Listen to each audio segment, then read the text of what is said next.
Hər kəsə salam. Deməli, bugünkü təhlilimizdə çox qısa, amma idman dünyası üçün necə deyərlər, sözün əsl mənasında partlayıcı bir faktı müzakirə edəcəyik. Aha, əslində cəmi bircə cümləlik bir məlumatdır. Düzdür. Söhbət ondan gedir ki, Jürgen Klopp Real Madrid rəhbərliyinə kluba gəlmək üçün qəti bir şərt irəli sürüb. Yəni düz 5 yeni futbolçu transfer istəyib. 5. Nə az, nə çox. Bəli. Baxın, təsəvvür eləyin ki, siz yeni bir işə girirsiniz. Yəqin ki, ilk növbədə sadəcə maaşı, bəlkə də iş saatlarını filan müzakirə edirsiniz, düzdür? Təbii ki, standart prosedur budur. Amma bir anlıq xəyal edin ki, dünyanın ən prestijli binasında sizə ən gözəl ofisi verirlər və siz qapıdan içəri girməmiş rəhbərliyə deyirsiniz ki, bax, əgər bu divarları mənim istədiyim kimi tamamilə sökməsəniz, mən içəri girmirəm. Çox sərt bir yanaşmadır. Hə, yəni mənə düz 5 fərqli mebel almasanız, otağa qədəm basmayacağam demək kimi bir şeydir bu. Bu doğrudan da çox cəsarətli bir bənzətmədir və burada heyran edici olan məqamda elə odur ki, tələb olunan rəqəm çox konkretdir. Dəqiq 5 nəfər.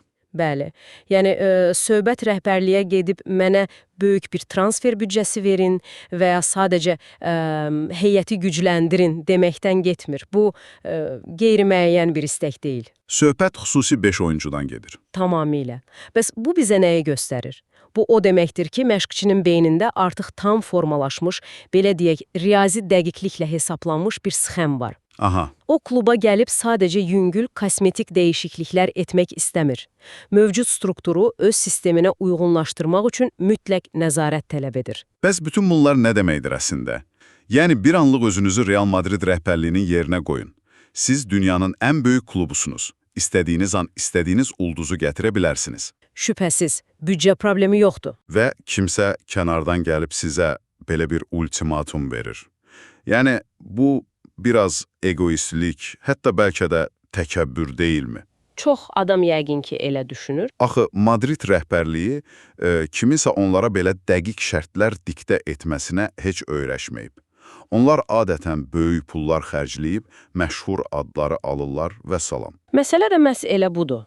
Əgər bunu daha böyük mənzərə ilə əlaqələndirsək, görərik ki, bu sadəcə adi bir ego toqquşması deyil. Bəs tam olaraq nədir? Bu, iki tamamilə fərqli idarə etmə fəlsəfəsinin, yəni fərdi məşqçi vizyonu ilə tarixi rəhbərlik ənənəsinin toqquşmasıdır. Baxın, Real Madrid tarixən Galaktikos siyasəti ilə tanınır. Aha, yəni hər il ən parlaq, ən böyük ulduzları almaq siyasəti. Tam olaraq, klub prezidenti ulduzları alır və məşqçidən sadəcə onları bir araya gətirməsini, necə deyərlər, onlarla yola getməsini gözləyir.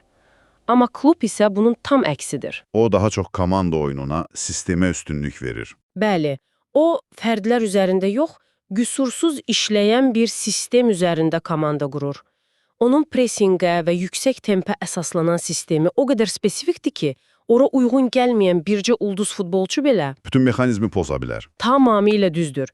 Bütün mexanizm dağıla bilər. Ona görə də bu 5 futbolçu tələbi bir kapriz deyil. Aha, yəni bu onun sisteminin işləməsi üçün qaçılmaz bir taktiki ehtiyacdır.